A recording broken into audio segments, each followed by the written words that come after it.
From the 1011 Now streaming studio, this is The Night Beat. Sponsored by Pella Windows and Doors of Lincoln. Good evening. I'm Danielle Shenk alongside WOWT's Aaron Sullivan with your headlines for Wednesday, October 29th. Before we check in with our Omaha sister station, a Lincoln man has been found guilty in the death of a Ceresco police officer killed in a crash last year. 51-year-old Tony Pierce changed his plea to no contest this morning after initially pleading not guilty. In April of 2024, Officer Ross Bartlett was conducting a traffic stop on Highway 77 just south of Ceresco when Pierce rear-ended his patrol car, pushing it into the vehicle he had pulled over. Bartlett died later that night. Investigators say Pierce was using his phone at the time of the crash. His sentencing is set for January 8th. And Lincoln police are investigating an armed robbery at Smoke-A-Hot Tobacco near 56th and Nebraska Parkway. Security footage shows a man in black clothing and a mask entering the store with a gun, demanding money. When the clerk said she didn't have access, he jumped on the counter, stole about $400 in vapes, and took off. Anyone with information is asked to contact Crime Stoppers. Now let's turn to our Omaha sister station, WOWT, for a look at some of their top stories.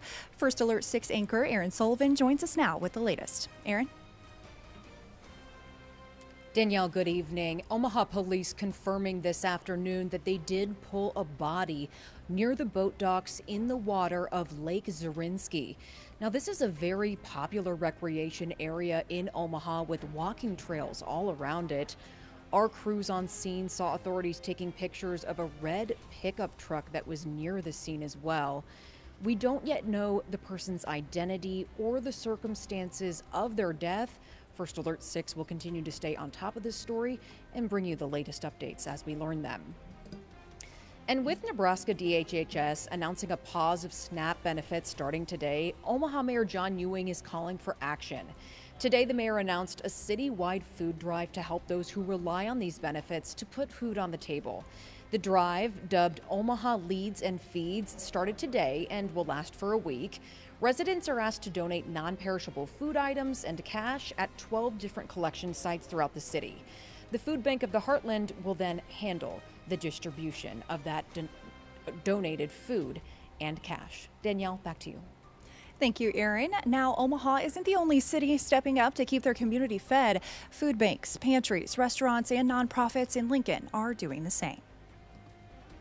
The folks that are coming here, coming to our distributions, coming to the emergency pantry, I think it's probably going to double or triple in terms of the numbers of folks that are coming out here and looking for help next week.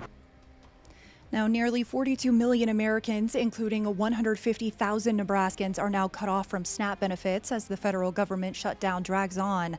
According to USDA data, SNAP served an average of 42.1 million people per month in fiscal year 2023.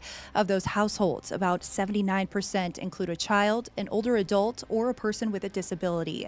The USDA paused funding nationwide today, leaving families unsure how they'll put food on the table, including Veronica Squires of Beatrice, a single mother and student who lost her leg in a car crash.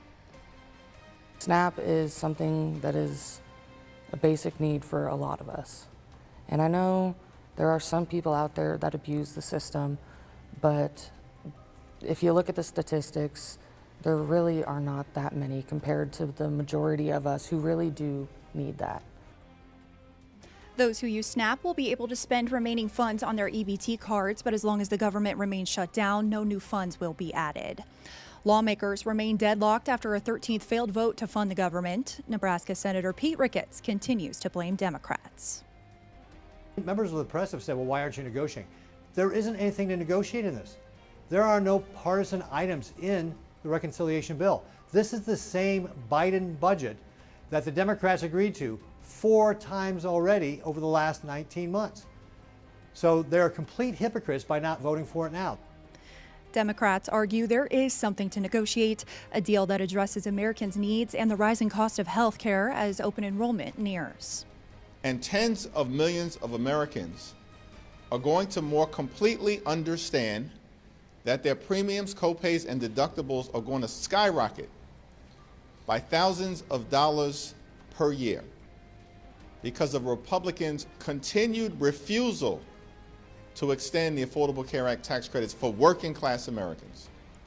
The USDA does have an emergency fund for SNAP, but officials, including Ricketts, say it's reserved for natural disasters, not political gridlock. Now, the WIC program could be next. The Associated Press reports that most states may run out of funds by November 8th. Nebraska DHHS says WIC remains funded for now, supporting 36,000 families statewide, though they declined to say how long that will last. For a full list of food resources in Lincoln and across Nebraska, visit our website. Lastly, Nebraska is continuing its legal battle with Colorado over the proposed Perkins County Canal, a project designed to divert water from the South Platte River to Nebraska farmers. Nebraska asked the U.S. Supreme Court to settle the dispute in July, but Colorado recently asked to table the case, saying no canal exists yet. In a new brief, Attorney General Mike Hilgers points out Nebraska has already spent millions on plans and bought 80 acres in Colorado. The case focuses on the 1923 South Platte River Compact, with Nebraska claiming Colorado is violating it by blocking the canal and taking too much water in the summer. Rounding out our Roundtable Night Beat is a check of the 7-day forecast.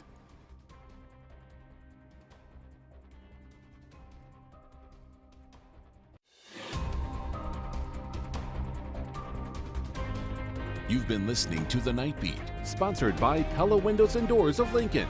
Watch, listen, and stream on the 1011 app on YouTube or wherever you get your podcasts.